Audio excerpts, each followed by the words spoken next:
We have people like Robert Kiyosaki that has been very, very, very, very adamant about getting off of fiat and jumping into gold, silver, and Bitcoin. He loves his gold, he loves his silver, and now he loves Bitcoin because he believes these three things are how you hedge against fiat, how you hedge against governments, right? And he's not alone. Someone else also says Bitcoin as the anti-sovereign fiat play, right? So more and more people are learning about Bitcoin, right? More and more people want to opt out of the current financial systems, I should say. So that's why there are so many that are turning to Bitcoin. Again, another thing that can drive Bitcoin up, certainly in the long run, because people just want something better.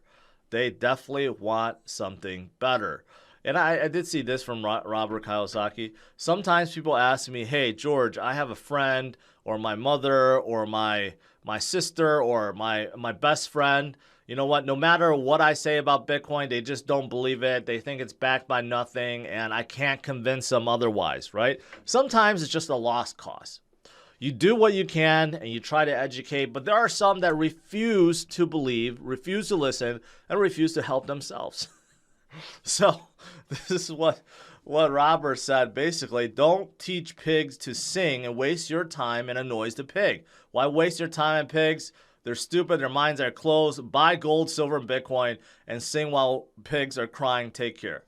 I mean, he said it very bluntly, but honestly, that's true. There are some people that, hey, you know what? They just don't want to learn, right?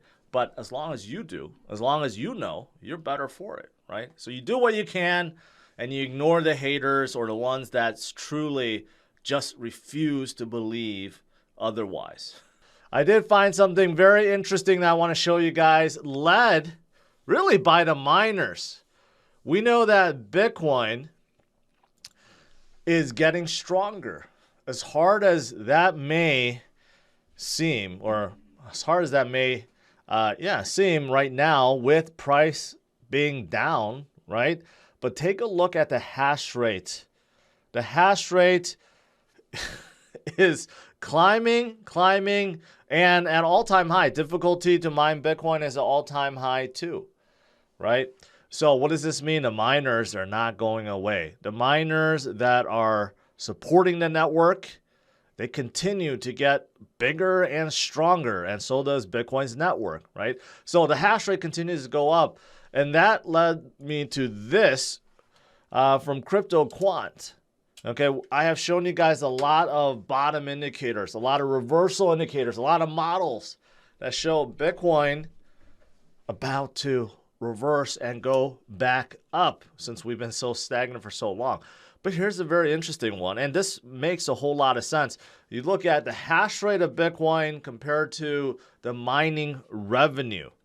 Okay, so obviously right now with hash rate up and difficulty up, mining revenue is actually, you know what, down, right? Because the competition is fierce. Everyone wants to get that last Bitcoin, but because the price is down, obviously, then the rewards is not as much as before. But regardless, they continue to mine, continue to hash, and if you look at how that relates to a bottom, look at what has happened before. Whenever this ratio goes up, which basically means that the miners are getting closer and closer to break-even point. Usually when that happens, that's usually when Bitcoin finds a bottom and gets back up. Usually that's the point where people have completely capitulated. All the retail people have left. The only people left in the space are the long-term holders and the miners. And that's usually when things go back up. So you could see back in 2018, 2019, that's when Bitcoin fell to 3,000. And then same thing, 3,800 back in 2020. We also had another stint right around that 10K mark too. And now look at where it is, right? Hovering right now. We're a lot higher than before, 19,000, but way, way higher than before. But again, even though we're higher, we've been here for a while, so this could be This could be good. This could be good. Another indicator that shows that we may have found that bottom and Bitcoin is about to reverse. And this is what we want and what we're waiting for, especially since we got a couple more weeks until November. December, traditionally very, very bullish. So we go get that reversal and get some momentum before the end of the year. Well, maybe.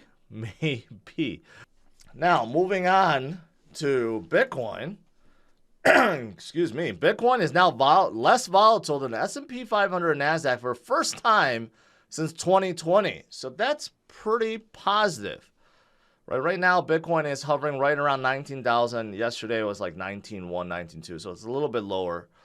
But overall, you guys know how solid it's been. It's just been pretty much going sideways. And what does this mean? This means that, first of all, a lot of the weak hands have left, right? I would argue most of the weak hands have left, and the holders are really the ones with the strong hands, the diamond hands that continue to hold on and continue to DCA. So it makes sense that it's less volatile. But with that said, still a lot of metrics showing those whales, those pesky whales, and even the dolphins, even the sharks, they're all stocking up behind the scenes. They're buying OTC market. So that's another reason why the market is pretty stagnant, pretty stable, because they're all buying via OTC. They're not really trying to drive anything up. And then of course we have other things going on around the world that's spooking investors from not buying or jumping back in. We know that there's a lot of stuff out there, right?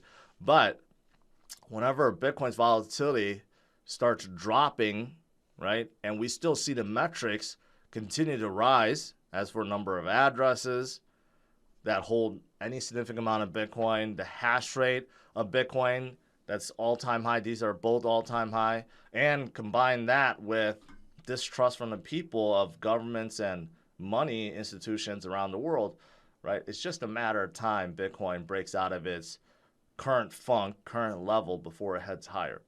But I do think this is pretty positive news overall. Let's see. Institutions are not giving up. Fidelity Digital Assets plans on adding 100 more crypto hires in the next 6 months. So that's a lot. They definitely want to expand. They also decided recently to expand into Ethereum as well. Not just Bitcoin, but Ethereum. But they are pressing forward. So that's also pretty positive.